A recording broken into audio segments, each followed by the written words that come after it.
Works champion, AMA National Hare and Hound champion, and right behind you is the bike that he went over in Dakar. I mean, did Kurt feel that something he wanted to do before they asked him to do that?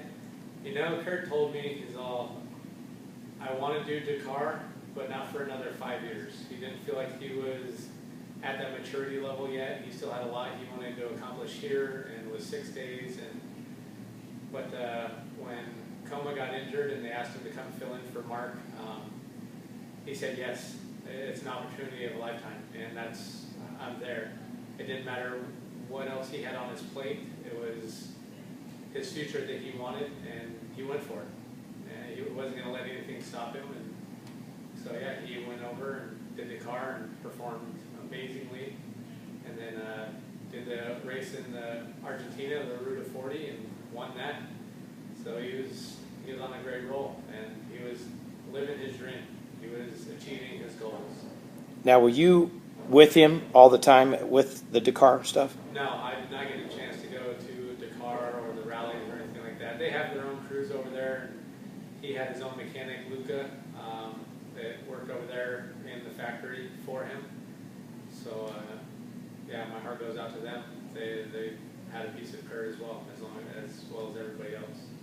Yeah, and we're going to be playing some great stuff, tributes from Dakar, from the Dakar sanctioning body. So you're at home getting to watch him on TV. Does that give you goosebumps and really pump you up when you saw how well he did? Yeah, I was glued to the internet, glued to Twitter. Anything that was reporting, I had it. The whole shop was on it. It wasn't just me. It was everybody. Everybody loved him. Everybody loved to see how well he was doing and what he was doing. So, and that's one thing I love about this company, KTM. It's a family business. They're very in touch with making sure everybody's taken care of, and so it's definitely nice to know that we have that backing.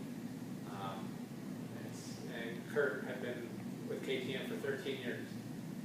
I don't know anybody else that has been with a company in this industry for that long. As a rider, it's amazing. So it's loyalty, and this company has it, and Kurt had it. I know he already won the championship this year for the AMA National Hare and Hound. He won that in Panaca, so he already had the number one. Yeah, he was number one again. Yeah, it was another great year. I was third one. Yeah, just incredible rider, and I know started out the first of the year and got hurt, and and then got back, and here he came back and won it. Yeah, you put your mind to it, you can do it, and that was a good message that he had for anybody that he talked to. If you want to do it, put your mind to it, do what it takes to get there, work your butt off, and you're going to achieve it. Don't give up. So, I know, like you said, he'd been with KTM for 13 years. I know Auntie and everybody here at KTM just completely love this guy. And I mean, like you said, wherever he went, the crowd loved him. Oh, yeah. Yeah, it was, everybody followed him. Can't say enough about it, that's for sure. I know it's a big loss here at KTM. Like you were like probably considered his best friend. I mean, that's you've been around him for this since 2008, and then you drive his bike, you take care of everything for him. He relies on you for everything. Yeah, the thing with Kurt is, I don't think Kurt had a best friend. Everybody was his friend. He didn't care who you were. We used to give him crap because his house was open to anybody. We call it the halfway house. He invited anybody into his home, didn't matter who you were, what kind of problems you were having, or what you needed. His home and his heart was always open for anybody. So in that sense, I think a lot of people, including myself, are lucky enough to call him our best friend. And for him, everybody was his best friend. He was, like I said, his heart was huge. And it didn't matter who you were.